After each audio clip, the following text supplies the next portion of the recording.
اس کے پیچھے مصلحت تھی بہت بڑی.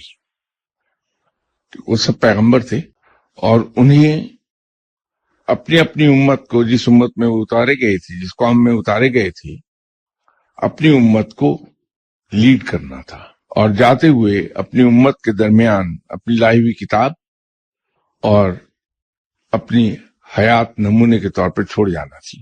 اگر کوئی پیغمبر کسی دنیاوی مدرسے میں کسی انسان سے تعلیم حاصل کرتا تو انسان چونکہ خود ناقص ہے، اس کا علم بھی ناقص ہے، اس میں خامیاں ہیں، اس کے نظام میں بھی خامیاں ہیں. تو جب پیغمبر ایسے انسان سے تعلیم پاتا جس کے اندر کوتاہیاں ہیں، خامیاں ہیں، تو ان کی زندگی میں وہ خامیاں اور کوتاہیاں ہوتی ہیں، جو کہ بعد میں ان کے چلے جانے کے بعد ان کی امت کے لیے ایک مثال بن جاتی کہ صاحب ہمارے تو نبی نے بھی یہ غلط کام کیا تھا، تو یہ تو درست ہے، اس کو کرنا چاہیے. تو تمام انبیاء کرام کو اللہ تعالیٰ نے امی مطلق رکھا اور ان کو خود تعلیم دی.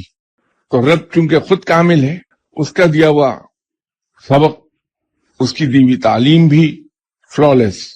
یاد رکھیے کہ کوئی نبی، کوئی پیغمبر یا کوئی رسول کوئی بات نہیں کہتا توقع کہ اس کو اوپر سے حکم نہ آ جائے. جس طرح کا اوپر سے پیغام آئے گا وہی اپنی زبان سے ادا کر دے گا.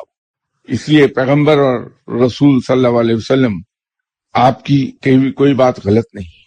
اسی طرح جتنے بھی پیغمبر، رسول اور نبی آئے، عجیب اتفاق یہ ہے کہ یا تو وہ پیدا ہونے سے پہلے ہی یتیم ہو گئے یا پیدائش کے فوراً بعد یتیم ہو گئے، اور جو ہی ہوش سنبھالا والدہ کے سائے سے بھی محروم کر دیے گئے. تمام انبیاء کا نام دیکھیے، اور انتہائی اسرت اور غربت کی زندگی گزاری ہے تمام انبیاء کرام نے.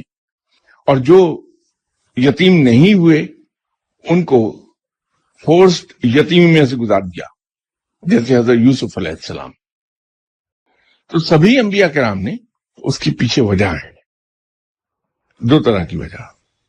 ایک تو وہی ہے کہ انہیں امت کے لیے مثال قائم کرنی ہے. دوسرا یہ ہے کہ جب انسان فاقے کرتا ہے، جب انسان لوگوں کے ناجائز باتوں کا نشانہ بنتا ہے، تانے سنتا ہے، تو اس کے دل پر کچوکے لگتے ہیں، دل زخمی ہوتا ہے، دکھ بڑھتا ہے اندر.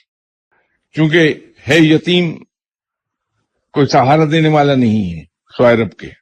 تو جب کچوکے لگتے ہیں دل پر اور دکھ سوا ہو جاتا ہے تو انسان رب کی طرف رجوع کرتا ہے، اس کے حضور گڑ گڑانے لگتا ہے.